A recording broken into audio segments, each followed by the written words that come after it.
আসসালামু আলাইকুম রহমতুল্লাহ। একই হাহাকারের আবাস। দরিদ্ররা বাঁচবে কেমনে বাংলাদেশে? ভারত থেকে হাজার হাজার টন চাল নিয়ে আসার পরেও চালের বাজারে আগুন। একদিনে 20 থেকে 30 টাকা কেজি প্রতি চালের মূল্য বাংলাদেশে বেড়ে গিয়েছে। এই বাংলাদেশ আবার করে বাড়াবাড়ি। এদের বাড়াবাড়ির কোনো শেষ নেই।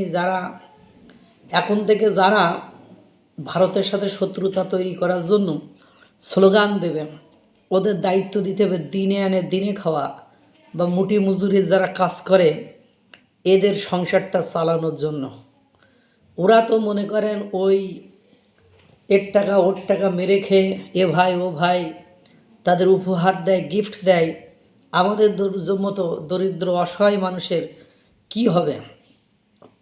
প্রতি কেজি চালে মূল্য বৃদ্ধি পেয়েছে 30 টাকা, 20 থেকে 30 টাকা বাংলাদেশের বাজারে। এখন এটা কি খোঁজ রাখেন ভাই?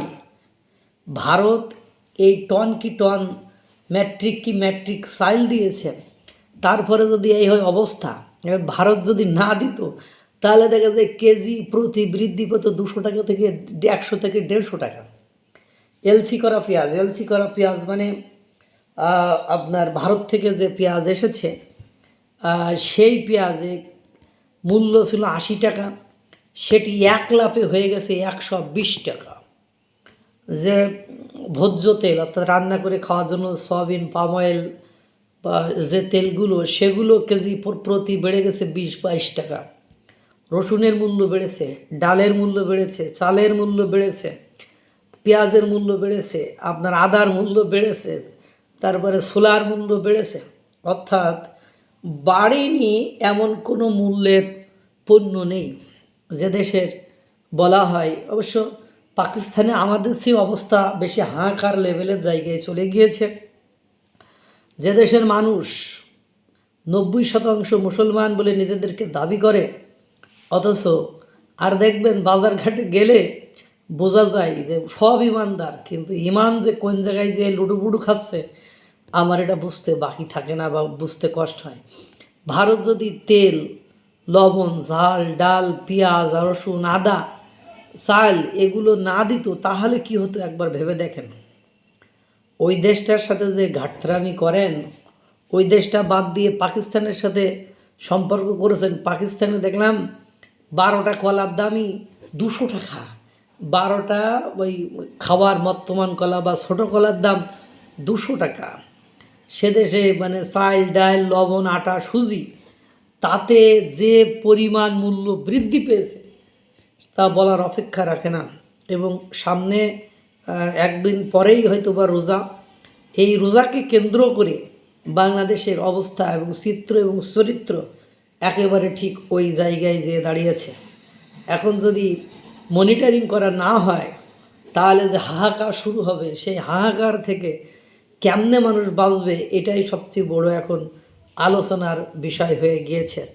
আপনারা দেখেন অবাক করা কাণ্ড, কেজি প্রতি চালের মূল্য বেড়ে গিয়েছে 20 থেকে 30 টাকা। আগে একবার বাড়ছিল 4 থেকে 5 টাকা, এবার বাড়ছে 20 থেকে 30 টাকা।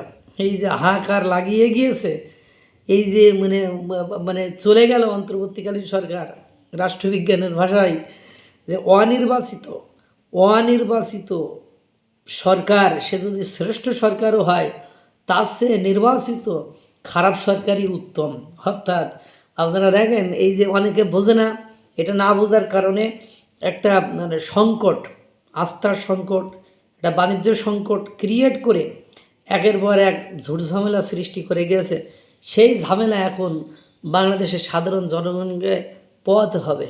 এই যে মূল্য বৃদ্ধি পাচ্ছে, সাধারণ জনগণের নাভিশ্বাস উঠে যাবে। সব নীতিকতা, নৈতিকতা বাস্তবতা থেকে যোজন যোজন দূরে।